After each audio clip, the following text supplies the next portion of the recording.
Guys, ഇന്ന് ഇവിടെ വന്നപ്പോഴാണ് മാലിങ്കര പാലത്തുമ്പോ ഞാൻ ഞാൻ തൊട്ടായിരുന്നു. കുറെ നാളത്തെ ഒരു ആഗ്രഹമായിരുന്നു. പണ്ട് അമ്മയുടെ വീട് മാലിയങ്കര ആയതുകൊണ്ട് അവിടെ വരുമ്പോ എന്താ പറയാ, ആഗ്രഹിക്കുന്ന ഒരു കാര്യമാണ്. എന്തെങ്കിലും വരുമ്പോ നമ്മുടെ സ്പാമുമ്മ തൊടണമെന്ന്. മാലിയങ്കര പാലത്തിന്റെ അടിയിലത്തെ സ്പാം നമ്മൾ സിവിലൊക്കെ പഠിച്ച്, ഞാൻ സിവിൽ പഠിച്ചതാണ്.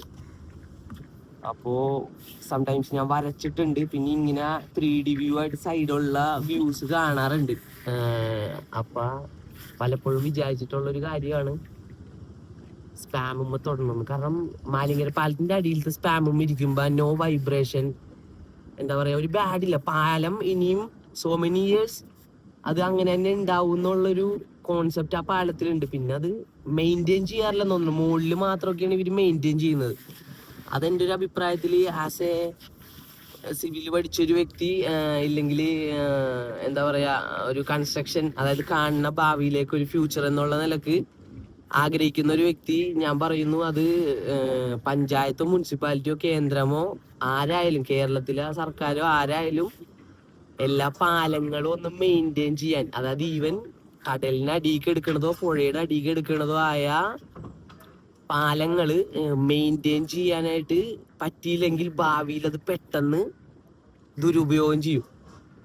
പെട്ടെന്ന് ഒരു ദിവസം മാലിങ്കര പാലം പൊളിഞ്ഞു പോയി കഴിഞ്ഞാൽ അത് എന്താ പറയാ, ഭയങ്കരമായിട്ട് എല്ലാ ബിസിനസ്സും എല്ലാ കുറെ കാര്യങ്ങളെ ബാധിക്കും. ഈവൻ മാലിങ്കര പാലം മാത്രമല്ല, ലോകത്തുള്ള, നമ്മുടെ കേരളത്തിലുള്ളതും ഇന്ത്യയിലുള്ളതായിട്ടുള്ള എല്ലാ പാലങ്ങളും ചെക്ക് ചെയ്യണമെന്നാണ് ഞാൻ പറയുന്നത്. അപ്പൊ ഇന്ന് അങ്ങനെ ഒരു വീഡിയോ ആയിട്ട് വന്നത് വേറെ ഒന്നുമല്ല. പെട്ടെന്ന് നമുക്ക് ഓരോ തോന്നലുകളാണ്. ചിലപ്പോൾ നമ്മൾ അതിനെ ആസ്വദിക്കുമ്പോഴോ അതിനെ കാണുമ്പോഴോ നമുക്ക് കിട്ടുന്ന ചില സമയത്തൊരു എന്താ പറയാ, ആ ഒരു കാര്യം അതപ്പം തന്നെ ശ്രമിക്കാറുണ്ട്. ഞാൻ ശ്രമിക്കാറുണ്ട്. ഈവൻ എൻ്റെതായ രീതിക്ക് എനിക്ക് എത്തിക്കാൻ പറ്റുന്ന ഒരു രീതി ഈ ഒരു രീതിയാണെന്നാണ് ഞാൻ ആഗ്രഹിക്കുന്നത്. എനിക്ക് അറിയാം ഇത് തന്നെയാണ്. ഇതേ ബോട്ടിൻ്റെ ഉള്ളിൽ ചേട്ടാ ഒന്ന് ബോട്ടിന്റെ ഉള്ളിൽ വെറുതെ കയറിക്കോട്ടെ. ചേട്ടൻ കയറും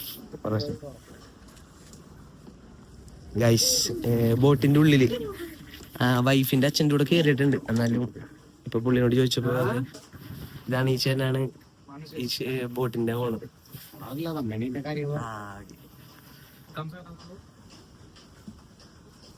താങ്ക്സ്.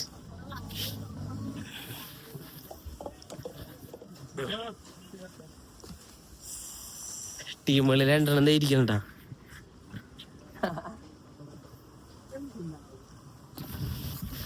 ഒന്ന് എടുത്തോട്ടെ. ചോറിന്നിട്ടില്ലേ ഗൈസ്? ചോറിനണം. എല്ലാ ഷിഫ്റ്റുണ്ട്. ഉച്ച സമയത്ത് ഇറങ്ങുന്നത്. കാരണം വണ്ടികൾ പോകുമ്പോ, കാരണം ഈവൻ വലിയ വണ്ടികളായാലും ചെറിയ വണ്ടികളായാലും ഒരുവിധം ഇളക്കം വന്നം, എന്നാലാണ് അത് പഴകിന്നർത്ഥം. അല്ലാത്ത പക്ഷം പാലത്തിന്റെ അടിയിലെ പില്ലറുകളുണ്ട്. ആ പില്ലറുകള് ചെക്ക് ചെയ്യാനുള്ളൊരു സംവിധാനം വേണം. ഈവൻ ഇല്ലാന്നുണ്ടെങ്കിൽ അത് വേറൊരു ബുദ്ധിമുട്ടിലോട്ട് മാറും. അവിടെ പൊളിഞ്ഞാലും പ്രശ്നമാണ്. ഭയങ്കര വെയിലാണ് മാലിങ്കര പാലം. ഒരു 3D വ്യൂ കാണുമ്പോൾ നമുക്ക്, ഞാൻ ഫീൽ ചെയ്യാറുണ്ട് ആസ് എ സിവിൽ പഠിച്ചൊരു എഞ്ചിനീയർ എന്നുള്ള നിലക്ക്.